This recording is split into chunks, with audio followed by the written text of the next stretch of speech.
नमस्कार खबरां ਦੇ ਇਸ ਬੁਲੇਟਿਨ ਵਿੱਚ ਤੁਹਾਡਾ ਸਵਾਗਤ ਹੈ। ਮੈਂ ਹਾਂ ਤਰਨਜੀਤ ਕੌਰ। ਪਹਿਲਾਂ ਪੇਸ਼ ਨੇ ਚੋਣਵੀਆਂ ਖਬਰਾਂ। ਰਾਸ਼ਟਰਪਤੀ द्रौपदी मुर्मू ਵੱਲੋਂ 69ਵੇਂ ਰਾਸ਼ਟਰੀ ਫਿਲਮ ਪੁਰਸਕਾਰ ਪ੍ਰਦਾਨ।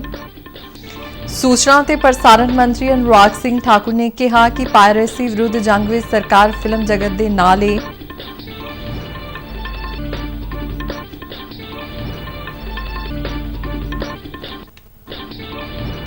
प्रधानमंत्री नरेंद्र मोदी वालों गगनयान मिशन बारे महत्वपूर्ण समीक्षा बैठक।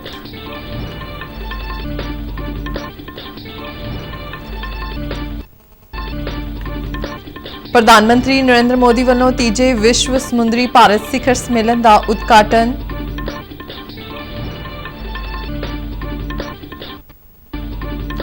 मेरी माटी मेरा देश मुहिम अपने आखिरी पड़ाव विच दाखिल।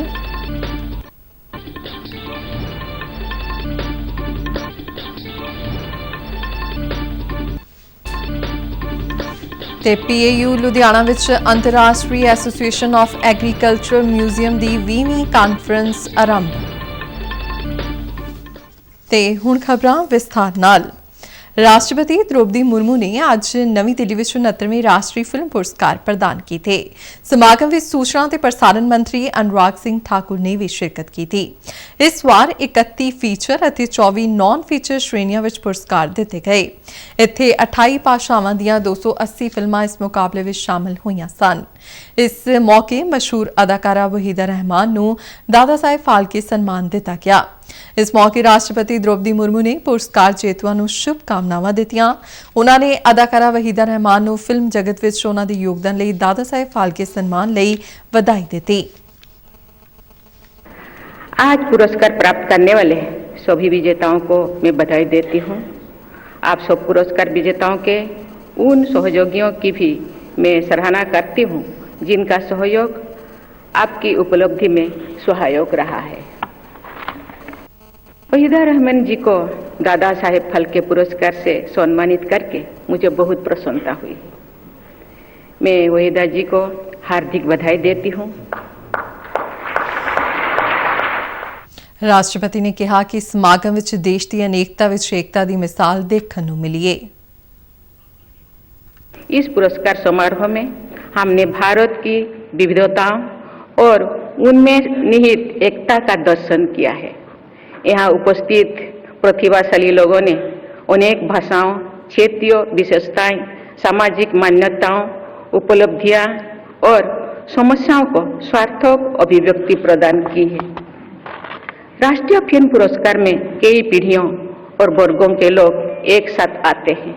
इस वर्ष के पुरस्कार विजेताओं में एक और वहीदा रहमान जी है तो दूसरी ओर बाल कलाकार भाविन है जो गुजरात।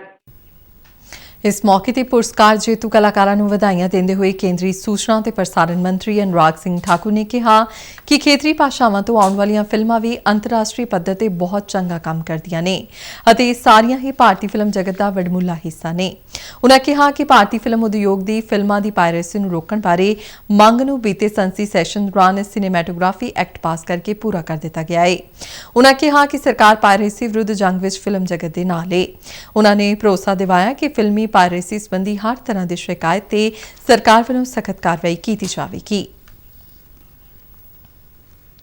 फिल्म जगत की बहुत लंबे समय से मांग थी कि जितना हम कमाते नहीं उतने से ज्यादा पायरेसी में उड़ जाता है और ये कई वर्षों तक आपकी मांग किसी ने पूरी नहीं की। प्रधानमंत्री नरेंद्र मोदी जी की सरकार ने, हमने स्वयं पिछले पार्लियामेंट सेशन में सिनेमेटोग्राफ एक्ट को पास करवा दिया है। पायरेसी के खिलाफ एक बड़ी जंग हम सब लड़ रहे हैं और उसमें अनुराग सिंह ठाकुर ने कहा कि एनीमेशन, विजुअल इफेक्ट, गेमिंग और कॉमिक्स नवां ते वध रहा खेतर है और इसलिए बहुत संभावनावां ने। उन्होंने कहा कि सरकार इस खेतर बारे भी एक नीति बना रही है। उन्होंने कहा कि भारत दे कोल ना सिर्फ सब तो वड्डा फिल्म निर्माता बनने की पूरी संभावना है बल्कि वो फिल्म बनाउण जां पोस्ट प्रोडक्शन लिए दुनिया का सब तो वड्डा समग्री केंद्र भी बन सकता है। Animation, visual effect, gaming and comics, AVGC is a new sector and a growing sector. And we know there's a huge potential for that. We are coming out with a policy on that also and a lot of programs. And I'm sure India, who's known as a storyteller, country of storytellers, is going to do well.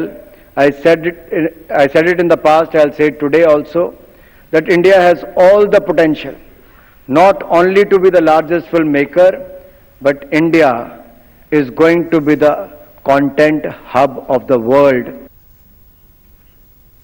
ਸਮਾਗਮ ਦੌਰਾਨ R Madhavan ਵੱਲੋਂ ਨਿਰਦੇਸ਼ਿਤ ਰੌਕੇਟਰੀ ਦਾ ਨੈਂਬੀ effect ਨੂੰ ਸਾਲ 2023 ਦੀ ਸਰਵੋਤਮ film ਵਜੋਂ ਪੁਰਸਕਾਰ ਮਿਲਿਆ। ਅਲੂ ਅਰਜੁਨ ਨੂੰ ਫਿਲਮ ਪੁਸ਼ਪਾ ਦਾ ਰਾਈਜ਼ ਲਈ ਸਰਵੋਤਮ ਅਦਾਕਾਰ, ਆਲੀਆ ਭੱਟ ਨੂੰ ਗੰਗੂਬਾਈ ਕਾਠਿਆਵਾੜੀ ਲਈ ਸਰਵੋਤਮ ਅਭਿਨੇਤਰੀ ਅਤੇ ਕ੍ਰਿਤੀ ਸੈਨਨ ਨੂੰ ਫਿਲਮ ਮੀਮੀ ਲਈ ਸਰਵੋਤਮ ਅਭਿਨੇਤਰੀ ਦਾ ਪੁਰਸਕਾਰ ਮਿਲਿਆ। ਇਸ ਦੌਰਾਨ ਪਲਵੀ ਜੋਸ਼ੀ ਨੂੰ ਦ ਕਸ਼ਮੀਰ ਫਾਈਲਸ ਲਈ ਸਰਵੋਤਮ ਸਹਾਇਕ ਅਦਾਕਾਰਾ ਅਤੇ ਪੰਕਜ ਤ੍ਰਿਪਾਠੀ ਨੂੰ ਫਿਲਮ ਮੀਮੀ ਲਈ ਸਰਵੋਤਮ ਸਹਾਇਕ ਅਦਾਕਾਰ ਦਾ ਪੁਰਸਕਾਰ ਮਿਲਿਆ। ਰਾਸ਼ਟਰੀ ਏਕਤਾ ਤੇ ਸਰਵਸ਼੍ਰੇਸ਼ਟ ਫੀਚਰ ਫਿਲਮ ਲਈ ਦ ਕਸ਼ਮੀਰ ਫਾਈਲਸ ਨੇ ਨਰਗਿਸ ਦੱਤ ਪੁਰਸਕਾਰ ਹਾਸਲ ਕੀਤਾ। ਸਰਵਸ਼੍ਰੇਸ਼ਟ ਨਿਰਦੇਸ਼ਕ ਦਾ ਪੁਰਸਕਾਰ ਗੋਦਾਵਰੀ ਦਾ ਹੋਲੀ ਵਾਟਰ ਨਿਖਿਲ ਮਹਾਜਨ ਨੂੰ ਦਿੱਤਾ ਗਿਆ। 69ਵੇਂ ਰਾਸ਼ਟਰੀ ਫਿਲਮ ਪੁਰਸਕਾਰਾਂ ਲਈ RRR ਨੇ ਵੀ ਕਈ ਪੁਰਸਕਾਰ ਜਿੱਤੇ। RRR ਨੂੰ ਸੰਪੂਰਨ ਮਨੋਰੰਜਨ ਪ੍ਰਦਾਨ ਕਰਨ ਵਾਲੀ ਸਰਵਸ਼੍ਰੇਸ਼ਟ ਲੋਕਪ੍ਰਿਯ ਫਿਲਮ ਦੇ ਨਾਲ ਸਰਵਸ਼੍ਰੇਸ਼ਟ ਸੰਗੀਤ ਨਿਰਦੇਸ਼ਨ, ਬੈਕਗ੍ਰਾਉਂਡ ਮਿਊਜ਼ਿਕ, ਸਰਵਸ਼੍ਰੇਸ਼ਟ ਗਾਇਕ, ਸਰਵਸ਼੍ਰੇਸ਼ਟ ਕੋਰੀਓਗ੍ਰਾਫੀ, ਬੈਸਟ ਸਪੈਸ਼ਲ ਇਫੈਕਟਸ ਅਤੇ ਬੈਸਟ ਸਟੰਟ ਕੋਰੀਓਗ੍ਰਾਫੀ ਦਾ ਪੁਰਸਕਾਰ ਮਿਲਿਆ ਹੈ। ਸਰਵਸ਼੍ਰੇਸ਼ਟ ਬਾਲ ਕਲਾਕਾਰ ਦਾ ਪੁਰਸਕਾਰ ਪਾਵਨ ਰਬਾਰੀ ਨੇ ਹਾਸਲ ਕੀਤਾ। ਪ੍ਰਧਾਨ ਮੰਤਰੀ ਨਰਿੰਦਰ ਮੋਦੀ ਨੇ ਗਗਨਯਾਨ ਮਿਸ਼ਨ ਬਾਰੇ ਇੱਕ ਮਹੱਤਵਪੂਰਨ ਸਮੀਖਿਆ ਬੈਠਕ ਕੀਤੀ। ਇਸ ਮੌਕੇ ਉਨ੍ਹਾਂ ਨੇ ਗਗਨਯਾਨ ਮਿਸ਼ਨ ਅਤੇ ਪੁਲਾੜ ਖੋਜ ਯਤਨਾਂ ਦੇ ਭਵਿੱਖ ਦੀ ਰੂਪਰੇਖਾ ਦੀਆਂ ਤਿਆਰੀਆਂ ਬਾਰੇ ਵਿਚਾਰ ਕੀਤਾ। ਬੈਠਕ ਦੌਰਾਨ ਪ੍ਰਧਾਨ ਮੰਤਰੀ ਨੇ ਵਿਗਿਆਨੀਆਂ ਨੂੰ ਅੰਤਰ ਗ੍ਰਹਿ ਮਿਸ਼ਨਾਂ ਦੀ ਦਿਸ਼ਾ ਵਿੱਚ ਕੰਮ ਕਰਨ ਦਾ ਸੱਦਾ ਦਿੱਤਾ। ਗਗਨਯਾਨ ਮਿਸ਼ਨ ਇਸਰੋ ਵੱਲੋਂ ਕਿਸ ਤਰ੍ਹਾਂ ਸ਼ੁਰੂ ਕੀਤਾ ਜਾਵੇਗਾ ਤੇ ਅੱਗੇ ਕਿਵੇਂ ਵਧਾਇਆ ਜਾਵੇਗਾ, ਇਸ ਬਾਰੇ ਵਿਸਥਾਰ ਨਾਲ ਚਰਚਾ ਕੀਤੀ ਗਈ। ਪੁਲਾੜ ਵਿਭਾਗ ਨੇ ਗਗਨਯਾਨ ਮਿਸ਼ਨ ਬਾਰੇ ਇੱਕ ਵਿਆਪਕ ਜਾਣਕਾਰੀ ਪੇਸ਼ ਕੀਤੀ, ਜਿਸ ਵਿੱਚ ਹੁਣ ਤੱਕ ਵਿਕਸਿਤ ਵੱਖ-ਵੱਖ ਤਕਨਾਲੋਜੀਆਂ ਜਿਵੇਂ ਮਨੁੱਖੀ ਰੇਟਡ ਲਾਂਚ ਵਾਹਨ ਅਤੇ ਸਿਸਟਮ ਯੋਗਤਾ ਸ਼ਾਮਲ ਨੇ। ਹਾਲ ਦੇ ਚੰਦਰਯਾਨ 3 ਅਤੇ ਅਦਿੱਤਿਆ L1 ਮਿਸ਼ਨ ਸਮੇਤ ਭਾਰਤੀ ਪੁਲਾੜ ਮਿਸ਼ਨਾਂ ਦੀ ਸਫਲਤਾ ਦੇ ਆਧਾਰ ਤੇ ਪ੍ਰਧਾਨ ਮੰਤਰੀ ਨੇ ਆਦੇਸ਼ ਦਿੱਤੇ ਕਿ ਭਾਰਤ ਨੂੰ ਹੁਣ 2035 ਤੱਕ ਭਾਰਤੀ ਪੁਲਾੜ ਸਟੇਸ਼ਨ ਦੀ ਸਥਾਪਨਾ ਤੇ 2040 ਤੱਕ ਚੰਦਰਮਾ ਤੱਕ ਪਹਿਲਾਂ ਭਾਰਤੀ ਭੇਜਣ ਸਮੇਤ ਕਈ ਹੋਰ ਮਹੱਤਵਕਾਂਸ਼ੀ ਟੀਚੇ ਨਿਰਧਾਰਿਤ ਕਰਨੇ ਚਾਹੀਦੇ ਨੇ। ਇਸ ਮੌਕੇ ਤੇ ਵਿਗਿਆਨ ਅਤੇ ਤਕਨਾਲੋਜੀ ਰਾਜ ਮੰਤਰੀ ਜਤਿੰਦਰ ਸਿੰਘ ਅਤੇ ਇਸਰੋ ਦੇ ਚੇਅਰਮੈਨ S ਸੋਮਨਾਥ ਵੀ ਹਾਜ਼ਰ ਸਨ। ਪ੍ਰਧਾਨ ਮੰਤਰੀ ਨਰਿੰਦਰ ਮੋਦੀ ਨੇ ਅੱਜ ਵੀਡੀਓ ਕਾਨਫਰੰਸਿੰਗ ਰਾਹੀਂ ਤੀਜੇ ਵਿਸ਼ਵ ਸਮੁੰਦਰੀ ਭਾਰਤ ਸਿਖਰ ਸੰਮੇਲਨ 2023 ਦਾ ਉਦਘਾਟਨ ਕੀਤਾ। ਇਹ ਕਾਨਫਰੰਸ 19 ਅਕਤੂਬਰ ਤੱਕ ਮੁੰਬਈ ਵਿੱਚ ਚੱਲੇਗੀ। ਇਸ ਮੌਕੇ ਪ੍ਰਧਾਨ ਮੰਤਰੀ ਨੇ 23,000 ਕਰੋੜ ਰੁਪਏ ਦੀਆਂ ਯੋਜਨਾਵਾਂ ਦਾ ਵੀ ਉਦਘਾਟਨ ਕੀਤਾ। ਉਨ੍ਹਾਂ ਨੇ ਭਾਰਤੀ ਸਮੁੰਦਰੀ ਬਲੂ ਅਰਥਚਾਰੇ ਲਈ ਲੰਬੇ ਸਮੇਂ ਦਾ ਖਾਕਾ ਅੰਮ੍ਰਿਤ ਕਾਲ ਵਿਜ਼ਨ 2047 ਤੋਂ ਵੀ ਪਰਦਾ ਚੁੱਕਿਆ। ਇਸ ਖਾਕੇ ਵਿੱਚ ਬੰਦਰਗਾਹ ਸੁਵਿਧਾਵਾਂ ਨੂੰ ਵਧਾਉਣ, ਟਿਕਾਊ ਪ੍ਰਣਾਲੀਆਂ ਦਾ ਵਿਸਥਾਰ ਕਰਨਾ ਅਤੇ ਅੰਤਰਰਾਸ਼ਟਰੀ ਸਹਿਯੋਗ ਦੀ ਸਹੂਲਤ ਲਈ ਰਣਨੀਤਿਕ ਪਹਿਲਕਦਮੀਆਂ ਦੀ ਰੂਪਰੇਖਾ ਸ਼ਾਮਲ ਹੈ। ਇਸ ਮੌਕੇ ਆਪਣੇ ਸੰਬੋਧਨ ਵਿੱਚ ਪ੍ਰਧਾਨ ਮੰਤਰੀ ਨੇ ਕਿਹਾ ਕਿ ਨਵੀਂ ਵਿਸ਼ਵ ਵਿਵਸਥਾ ਆਕਾਰ ਲੈ ਰਹੀ ਹੈ ਤੇ ਵਿਸ਼ਵ ਦੀਆਂ ਨਜ਼ਰਾਂ ਭਾਰਤ ਤੇ ਲੱਗੀਆਂ ਹੋਈਆਂ ਨੇ। ਪ੍ਰਧਾਨ ਮੰਤਰੀ ਮੋਦੀ ਨੇ ਕਿਹਾ ਕਿ ਭਾਰਤ ਦਾ ਅਰਥਚਾਰਾ ਲਗਾਤਾਰ ਮਜ਼ਬੂਤ ਹੋ ਰਿਹਾ ਹੈ। ਉਨ੍ਹਾਂ ਕਿਹਾ ਕਿ ਭਾਰਤ ਦੀ ਪਹਿਲ ਤੇ G20 ਸੰਮੇਲਨ ਵਿੱਚ ਇੱਕ ਇਤਿਹਾਸਿਕ ਸਹਿਮਤੀ ਬਣੀ। ਉਨ੍ਹਾਂ ਕਿਹਾ ਕਿ ਸਿਲਕ ਰੂਟ ਖੇਤਰੀ ਅਤੇ ਵਿਸ਼ਵ ਵਪਾਰ ਦੀ ਤਸਵੀਰ ਬਦਲੇਗਾ। ਪ੍ਰਧਾਨ ਮੰਤਰੀ ਮੋਦੀ ਨੇ ਵਿਸ਼ਵ ਦੇ ਨਿਵੇਸ਼ਕਾਂ ਨੂੰ ਭਾਰਤ ਨਾਲ ਇਸ ਸੁਨਹਿਰੀ ਮੌਕੇ ਜੁੜਨ ਦਾ ਸੱਦਾ ਦਿੱਤਾ। ਪ੍ਰਧਾਨ ਮੰਤਰੀ ਨੇ ਕਿਹਾ ਕਿ ਹਰ ਖੇਤਰ ਵਿੱਚ ਕ੍ਰਾਂਤੀਕਾਰੀ बदलाव लियाते जा रहे हैं। आज का भारत अगले 25 वर्षों में विकसित होने के लक्ष्य पर काम कर रहा है। हम हर सेक्टर में क्रांतिकारी परिवर्तन ला रहे हैं। हमने मैरीटाइम इंफ्रास्ट्रक्चर के पूरे इकोसिस्टम को मजबूत करने के लिए लगातार काम किया है। बीते एक दशक में भारत के मेजर पोर्ट्स की कैपेसिटी डबल हो चुकी है। ਇਸ ਤੋਂ ਇਲਾਵਾ ਪ੍ਰਧਾਨ ਮੰਤਰੀ ਨੇ ਗੁਜਰਾਤ ਦੀ ਦੀਨ ਦਿਆਲ ਪੋਰਟ ਅਥਾਰਟੀ ਵਿਖੇ 4500 ਕਰੋੜ ਰੁਪਏ ਤੋਂ ਵੱਧ ਦੀ ਲਾਗਤ ਨਾਲ ਬਣਾਏ ਜਾਣ ਵਾਲੇ ਟੂਨਾ ਟੇਕਰਾਲ ਵੈਦਰ ਡੀਪ ਡਰਾਫਟ ਟਰਮੀਨਲ ਦਾ ਨੀਂਹ ਪੱਥਰ ਰੱਖਿਆ। ਇਹ ਸੰਮੇਲਨ ਦੇਸ਼ ਦਾ ਸਭ ਤੋਂ ਵੱਡਾ ਸਮੁੰਦਰੀ ਪ੍ਰੋਗਰਾਮ ਹੈ। ਇਸ ਵਿੱਚ ਯੂਰਪ, ਅਫਰੀਕਾ, ਦੱਖਣੀ ਅਮਰੀਕਾ ਅਤੇ ਏਸ਼ੀਆ ਦੇ ਦੇਸ਼ਾਂ ਦੀ ਨੁਮਾਇੰਦਗੀ ਕਰਨ ਵਾਲੇ ਦੁਨੀਆ ਭਰ ਦੇ ਮੰਤਰੀ ਸ਼ਾਮਲ ਹੋਣਗੇ। ਇਜ਼ਰਾਈਲ ਅਤੇ ਹਮਾਸ ਦੀ ਜੰਗ ਦੇ 11ਵੇਂ ਦਿਨ ਹਵਾਈ ਹਮਲਿਆਂ ਕਾਰਨ ਸਾਇਰਨ ਦੀਆਂ ਆਵਾਜ਼ਾਂ ਲਗਾਤਾਰ ਸੁਣ ਰਹੀਆਂ ਨੇ। ਰਾਜਧਾਨੀ ਤੇਲ ਅਵੀਵ ਵਿੱਚ ਹਵਾਈ ਹਮਲੇ ਕਾਰਨ ਸਾਇਰਨ ਵੱਜਣ ਕਾਰਨ ਲੋਕ ਸੁਰੱਖਿਆ ਥਾਵਾਂ ਤੇ ਸ਼ਰਨ ਲੈ ਰਹੇ ਨੇ। ਹਮਾਸ ਵੱਲੋਂ ਦਾਗੇ ਕੇ ਰਾਕੇਟ ਨੂੰ ਇਜ਼ਰਾਈਲ ਦੀ ਆਇਰਨ ਡੋਮ ਰੱਖਿਆ ਪ੍ਰਣਾਲੀ ਨੇ ਨਸ਼ਟ ਕਰ ਦਿੱਤਾ। ਇਨ੍ਹਾਂ ਧਮਾਕਿਆਂ ਦੀ ਗੂੰਜ ਸਾਰੇ ਸ਼ਹਿਰ ਵਿੱਚ ਸੁਣਾਈ ਦੇ ਰਹੀ ਹੈ। ਇਸ ਦੌਰਾਨ ਇਜ਼ਰਾਈਲ ਦੇ ਪ੍ਰਵਾਸੀ ਮਾਮਲਿਆਂ ਦੇ ਮੰਤਰੀ ਅਮਿਤ ਚਿਕਲੀ ਨੇ ਇਜ਼ਰਾਈਲ ਦਾ ਸਮਰਥਨ ਕਰਨ ਲਈ ਭਾਰਤ ਦਾ ਸ਼ੁਕਰੀਆ ਅਦਾ ਕੀਤਾ। ਉਹਨਾਂ ਨੇ ਭਾਰਤ ਸਰਕਾਰ ਅਤੇ ਲੋਕਾਂ ਦਾ ਇਸ ਔਖੀ ਘੜੀ ਵਿੱਚ ਉਹਨਾਂ ਦੇ ਨਾਲ ਖੜਨ ਲਈ ਧੰਨਵਾਦ ਕੀਤਾ। ਮੇਰੀ ਮਾਟੀ ਮੇਰਾ ਦੇਸ਼ ਮੁਹਿੰਮ ਦੇਸ਼ ਭਰ ਵਿੱਚ ਅੰਮ੍ਰਿਤ ਕਲਸ਼ ਯਾਤਰਾਵਾਂ ਦੇ ਨਾਲ ਆਪਣੇ ਆਖਰੀ ਪੜਾਅ ਵਿੱਚ ਦਾਖਲ ਹੋ ਰਹੀ ਹੈ। ਸੱਭਿਆਚਾਰਕ ਮੰਤਰਾਲੇ ਦੀ ਜ਼ੋਨਲ ਸੱਭਿਆਚਾਰ ਕੇਂਦਰ ਦੇਸ਼ ਭਰ ਦੇ ਪਿੰਡੂ ਖੇਤਰਾਂ ਵਿੱਚ ਇਸ ਮੁਹਿੰਮ ਬਾਰੇ ਜਾਗਰੂਕਤਾ ਪੈਦਾ ਕਰਨ ਅਤੇ ਬਿਹਤਰ ਪਹੁੰਚ ਲਈ ਸੱਭਿਆਚਾਰਕ ਪ੍ਰੋਗਰਾਮਾਂ ਦਾ ਆਯੋਜਨ ਕਰ ਰਹੇ ਨੇ। ਹੁਣ ਤੱਕ ਦੇਸ਼ ਭਰ ਦੇ 3800 ਤੋਂ ਵੱਧ ਬਲਾਕ ਪਹਿਲਾਂ ਹੀ ਮੇਰੀ ਮਾਟੀ ਮੇਰਾ ਦੇਸ਼ ਪ੍ਰੋਗਰਾਮ ਦਾ ਆਯੋਜਨ ਕਰ ਚੁੱਕੇ ਨੇ, ਜਿਨ੍ਹਾਂ ਵਿੱਚ ਆਮ ਲੋਕਾਂ ਦੀ ਭਾਰੀ ਸ਼ਮੂਲੀਅਤ ਰਹੀ ਹੈ। ਇਸ ਮਹੱਤਵਪੂਰਨ ਸਹਿਯੋਗੀ ਯਤਨ ਵਿੱਚ ਕਈ ਮੰਤਰਾਲੇ, ਪੰਜਾਬ ਸਮੇਤ ਹੋਰ ਰਾਜ ਸਰਕਾਰਾਂ, ਨਹਿਰੂ ਯੁਵਾ ਕੇਂਦਰ ਸੰਗਠਨ, ਕੇਂਦਰੀ ਹਥਿਆਰਬੰਦ ਪੁਲਿਸ ਬਲ ਅਤੇ ਹੋਰ ਬਹੁਤ ਸਾਰੇ ਅਦਾਰੇ ਪਿੰਡਾਂ ਵਿੱਚ ਹਰ ਘਰ ਤੋਂ ਮਿੱਟੀ ਇਕੱਠੀ ਕਰਨ ਦੇ ਮਹੱਤਵਪੂਰਨ ਕੰਮ ਵਿੱਚ ਸਰਗਰਮੀ ਨਾਲ ਰੁੱਝੇ ਹੋਏ ਨੇ।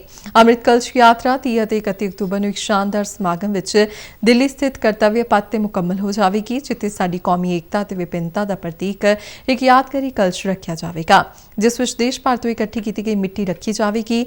ਇਸ ਮਿੱਟੀ ਨਾਲ ਦੇਸ਼ ਦੇ ਵੀਰਾਂ ਦੀ ਯਾਦ ਵਿੱਚ ਇੱਕ ਅੰਮ੍ਰਿਤ ਵਾਟਿਕਾ ਬਣਾਈ ਜਾਵੇਗੀ। ਖੇਤੀਬਾੜੀ ਅਜਾਇਬ ਘਰਾਣਾ ਹੀ ਲੋਕਾਂ ਨੂੰ ਮਨੁੱਖੀ ਸਮਾਜ ਲਈ ਖੇਤੀਬਾੜੀ ਦੀ ਮਹੱਤਤਾ ਬਾਰੇ ਜਾਗਰੂਕ ਕਰਨ ਲਈ ਅੰਤਰਰਾਸ਼ਟਰੀ association of agriculture museums the 20ਵੀਂ conference Ludhiana ਸਥਿਤ ਪੰਜਾਬ ਖੇਤੀਬਾੜੀ ਯੂਨੀਵਰਸਿਟੀ ਵਿਖੇ ਜਾਰੀ ਹੈ।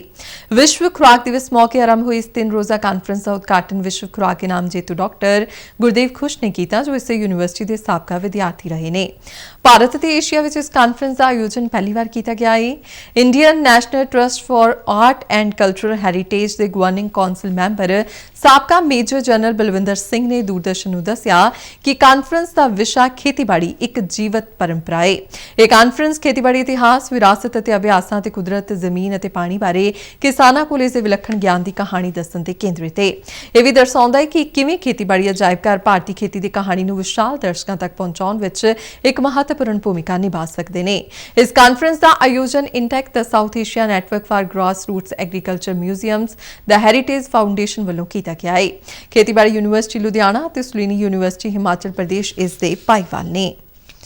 ਸਮਾਜਿਕ ਸੁਰੱਖਿਆ ਤੇ ਇਸਤਰੀ ਤੇ ਬਾਲ ਵਿਕਾਸ ਵਿਭਾਗ ਪੰਜਾਬ ਵੱਲੋਂ ਅੱਜ ਸ਼ਹੀਦ ਆਜ਼ਮ ਸਰਦਾਰ ਭਗਤ ਸਿੰਘ ਜੀ ਦੀ ਜਨਮ ਭੂਮੀ ਪਿੰਡ ਖਟਕੜ ਕਲਾਂ ਵਿਖੇ ਬਾਲ ਵਿਆਹ ਮੁਕਤ ਭਾਰਤ ਮੁਹਿੰਮ ਚਲਾਈ ਗਈ। ਮੁਹਿੰਮ ਦੌਰਾਨ ਸਕੂਲੀ ਬੱਚਿਆਂ ਵੱਲੋਂ ਬਾਲ ਵਿਆਹ ਮੁਕਤ ਭਾਰਤ ਲਈ ਸਹੁੰ ਚੁੱਕਦੇ ਹੋਏ ਬੱਚਿਆਂ ਦੀ ਛੋਟੀ ਉਮਰ ਵਿੱਚ ਵਿਆਹ ਨਾ ਕਰਵਾਉਣ ਸੰਬੰਧੀ ਵਚਨ ਲਿਆ ਗਿਆ। ਜ਼ਿਲ੍ਹਾ ਬਾਲ ਸੁਰੱਖਿਆ ਅਫਸਰ ਕੰਚਨ ਅਰੋੜਾ ਨੇ ਕਿਹਾ ਕਿ 18 ਸਾਲ ਤੋਂ ਘੱਟ ਉਮਰ ਦੀ ਲੜਕੀ ਅਤੇ 21 ਸਾਲ ਤੋਂ ਘੱਟ ਉਮਰ ਦੇ ਲੜਕੇ ਦਾ ਵਿਆਹ ਕਰਨਾ ਕਾਨੂੰਨੀ ਜੁਰਮ ਹੈ।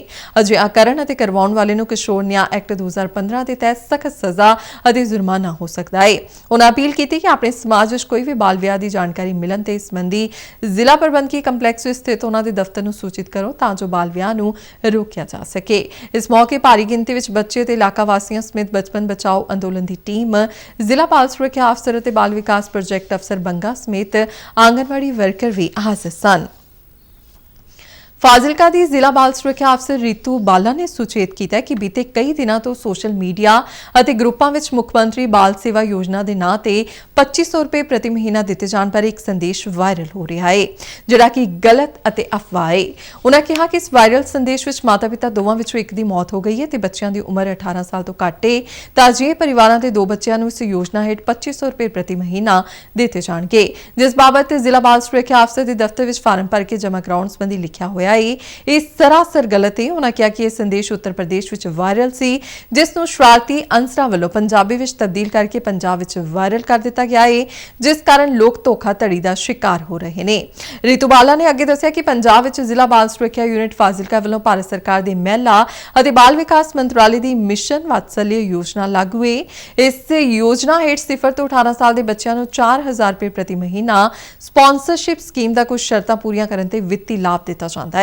ਉਹਨਾਂ ਦੱਸਿਆ ਕਿ ਇਸ ਯੋਜਨਾ ਬਾਰੇ ਜ਼ਿਆਦਾ ਜਾਣਕਾਰੀ ਲਈ ਕੌਂਸਲਰ ਭੁਪਿੰਦਰ ਸਿੰਘ, ਜਿਨ੍ਹਾਂ ਦਾ ਮੋਬਾਈਲ ਨੰਬਰ 945590 0040 ਅਤੇ ਸੋਸ਼ਲ ਵਰਕਰ ਨਿਸ਼ਾਨ ਸਿੰਘ, ਜਿਸ ਦਾ ਮੋਬਾਈਲ ਨੰਬਰ 950100 08979 ਨੂੰ ਫੋਨ ਕਰਕੇ ਲਈ ਜਾ ਸਕਦੀ ਹੈ। ਇਹ ਜਾਣਕਾਰੀ ਜ਼ਿਲ੍ਹਾ ਬਾਲ ਸੁਰੱਖਿਆ ਅਫਸਰ ਦੇ ਦਫ਼ਤਰ, ਜਿਹੜਾ ਕਿ ਜ਼ਿਲ੍ਹਾ ਪ੍ਰਬੰਧਕੀ ਕੰਪਲੈਕਸ ਵਿੱਚ 3 ਮੰਜ਼ਿਲ ਤੇ ਸਥਾਪਿਤ ਕਮਰਾ ਨੰਬਰ 405 ਵਿੱਚ ਤੋਂ ਵੀ ਲਈ ਜਾ ਸਕਦੀ ਹੈ। ਸਰਹੱਦੀ ਸੁਰੱਖਿਆ ਬਲ BSF ਜਲੰਧਰ ਵੱਲੋਂ 23 ਅਕਤੂਬਰ 2023 ਨੂੰ ਪੈਨਸ਼ਨ ਅਦਾਲਤ ਆਯੋਜਿਤ ਕੀਤੀ ਜਾ ਰਹੀ ਹੈ, ਜਿਸ ਵਿੱਚ ਪੰਜਾਬ ਅਤੇ ਹਰਿਆਣਾ ਦੇ ਸਾਬਕਾ BSF ਕਰਮੀਆਂ ਦੀਆਂ ਸਮੱਸਿਆਵਾਂ ਦੇ ਹੱਲ ਕੱਢੇ ਜਾਣਗੇ। ਇਹ ਅਦਾਲਤ ਸਵੇਰੇ 10 ਵਜੇ ਤੋਂ ਸ਼ੁਰੂ ਹੋ ਕੇ ਸ਼ਾਮ 5 ਵਜੇ ਤੱਕ ਚੱਲੇਗੀ। ਦੂਜੀ ਪੰਜਾਬ ਐਨਸੀਸੀ ਬਟਾਲੀਅਨ ਵੱਲੋਂ ਸਥਾਨਕ ਡੇਵੀਏਟ ਕਾਲਜ ਵਿਖੇ 10 ਦਿਨਾਂ ਸੰਯੁਕਤ ਸਾਲਾਨਾ ਸਿਖਲਾਈ ਕੈਂਪ ਲਗਾਇਆ ਗਿਆ ਹੈ, ਜਿਸ ਵਿੱਚ 660 ਕੈਡਿਟ ਹਿੱਸਾ ਲੈ ਰਹੇ ਨੇ। ਅੱਜ ਇਸ ਕੈਂਪ ਦੇ 5ਵੇਂ ਦਿਨ ਐਨਸੀਸੀ ਗਰੁੱਪ ਕਮਾਂਡਰ ਬ੍ਰਿਗੇਡੀਅਰ ਅਜੇ ਤਿਵਾੜੀ ਨੇ ਕੈਂਪ ਦਾ ਨਿਰੀਖਣ ਕੀਤਾ। ਉਹਨਾਂ ਨੂੰ ਕੁਆਟਰ ਗਾਰਡ ਵਿਖੇ ਸਲਾਮੀ ਦਿੱਤੀ ਗਈ। ਬ੍ਰਿਗੇਡੀਅਰ ਤਿਵਾੜੀ ਨੇ ਕੈਡਿਟਾਂ ਨੂੰ ਵਿਸਤ੍ਰਿਤ ਸਿਖਲਾਈ ਅਤੇ ਵੱਖ-ਵੱਖ ਪੇਸ਼ੇਵਰ ਅਤੇ ਖੇਡ ਮੁਕਾਬਲਿਆਂ ਬਾਰੇ ਜਾਣਕਾਰੀ ਦਿੱਤੀ। ਉਹਨਾਂ ਨੇ ਗਣਤੰਤਰ ਦਿਵਸ ਦੇ ਮੌਕੇ ਤੇ ਦਿੱਲੀ ਜਾਣ ਵਾਲੇ ਐਨਸੀਸੀ ਕੈਡਿਟਾਂ ਨਾਲ ਵੀ ਗੱਲਬਾਤ ਕੀਤੀ ਅਤੇ ਹਰੇਕ ਮੁਕਾਬਲੇ ਵਿੱਚ ਵਧੀਆ ਪ੍ਰਦਰਸ਼ਨ ਕਰਨ ਲਈ ਪ੍ਰੇਰਿਤ ਕੀਤਾ। ਉਹਨਾਂ ਨੇ ਡੇਵੀਏਟ ਦੇ ਪ੍ਰਿੰਸੀਪਲ ਡਾਕਟਰ ਸੰਜੀਵ ਨਵਲ ਦੇ ਨਾਲ ਮੁਲਾਕਾਤ ਕਰਕੇ ਰਾਸ਼ਟਰ ਨਿਰਮਾਣ ਵਿੱਚ ਨੌਜਵਾਨਾਂ ਦੇ ਯੋਗਦਾਨ ਬਾਰੇ ਗੱਲਬਾਤ ਕੀਤੀ। ਸੂਬੇਦਾਰ ਮੇਜਰ ਹਰਭਜਨ ਸਿੰਘ ਨੇ ਭਲਕੇ ਤੋਂ ਸ਼ੁਰੂ ਹੋਣ ਵਾਲੇ ਡਰਿਲ ਅਤੇ ਨਿਸ਼ਾਨੇਬਾਜ਼ੀ ਮੁਕਾਬਲਿਆਂ ਬਾਰੇ ਜਾਣਕਾਰੀ ਦਿੱਤੀ। Camp commandant colonel Vinod Joshi ਨੇ ਦੱਸਿਆ ਕਿ ਕੈਂਪ ਨੂੰ ਬਿਹਤਰ ਸਿਖਲਾਈ ਅਤੇ ਮੁਕਾਬਲਿਆਂ ਲਈ 4 ਕੰਪਨੀਆਂ ਵਿੱਚ ਵੰਡਿਆ ਗਿਆ ਹੈ। ਉਹਨਾਂ ਇਹ ਵੀ ਦੱਸਿਆ ਕਿ ਬਿਹਤਰ ਫੌਜੀ ਸਿਖਲਾਈ ਅਤੇ ਸ਼ਖਸੀਅਤ ਵਿਕਾਸ, ਸਰੀਰਕ ਸਿਖਲਾਈ, ਹਥਿਆਰ ਅਭਿਆਸ ਆਦਿ ਵਰਗੇ ਵੱਖ-ਵੱਖ ਮੁਕਾਬਲੇ ਵੀ ਚੱਲ ਰਹੇ ਨੇ। ਇਸ ਦੇ ਨਾਲ ਹੀ ਖਬਰਾਂ ਦਾ ਬੁਲੇਟਿਨ ਖਤਮ ਹੁੰਦਾ ਹੈ। ਇਜਾਜ਼ਤ ਦਿਓ, ਨਮਸਕਾਰ।